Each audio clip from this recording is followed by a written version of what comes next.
Good morning. Thanks for coming this morning. It is Friday before Easter, and I thought that I would share this morning with you what is most important to me in my life, and that's Jesus. And I wanted to tell you why. I thought I'd begin by telling you a little bit of background of it.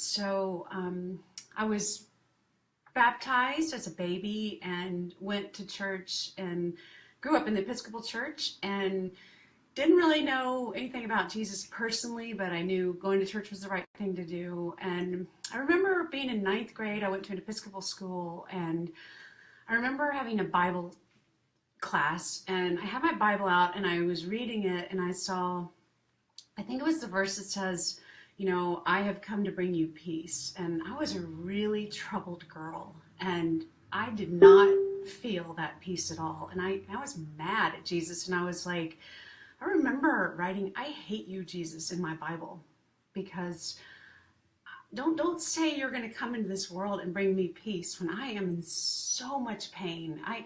I can't quite describe to you where I was in that time in my life, except that my parents divorced when I was 5, and that, many of you know, will just ruin your foundation. And I had a sister that was killed right around then.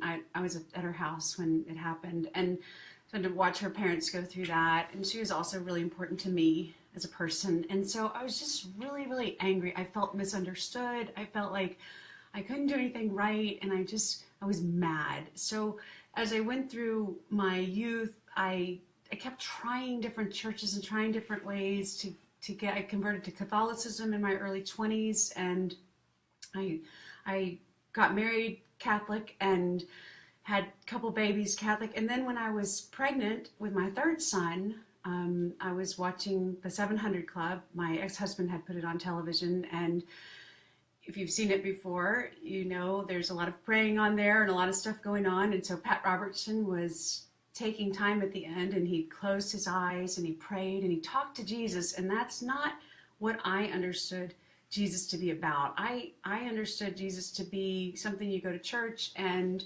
you pray out of prayer books and you do the right thing, but I didn't understand why he would talk to this Jesus. And so every time he did that and I'd watch the show, I would turn it off because it made me uncomfortable. I'm like, why do you sit there, you close your eyes and you talk to Jesus? It's weird. So one time I didn't, and I was like, I go to church on Sunday, I pray, I'll just pray with this guy. So he starts to pray, and I'm just, going to bed, I'll just pray. So I close my eyes and I join in the prayer, not knowing what he's saying, but all of a sudden I feel this hand, and I'm 100% positive it was the hand of God.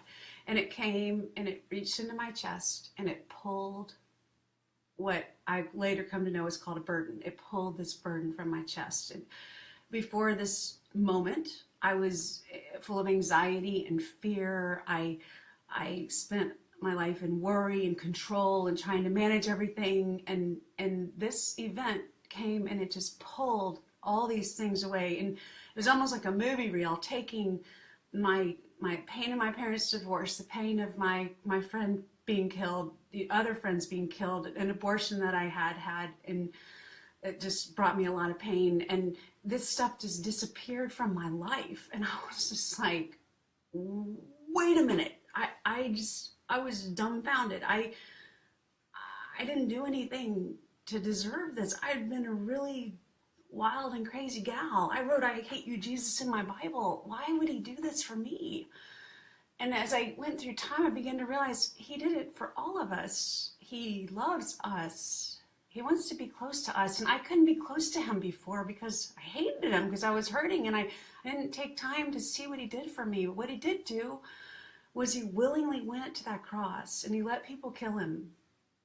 And with that, killed my sin. And so all the things that I had done, all the have done, will do, am doing, that are sin, that separate me from God, they're gone.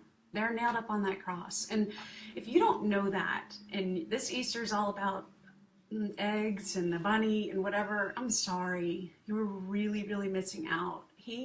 Jesus, there he is. He's on my wrist. He's it.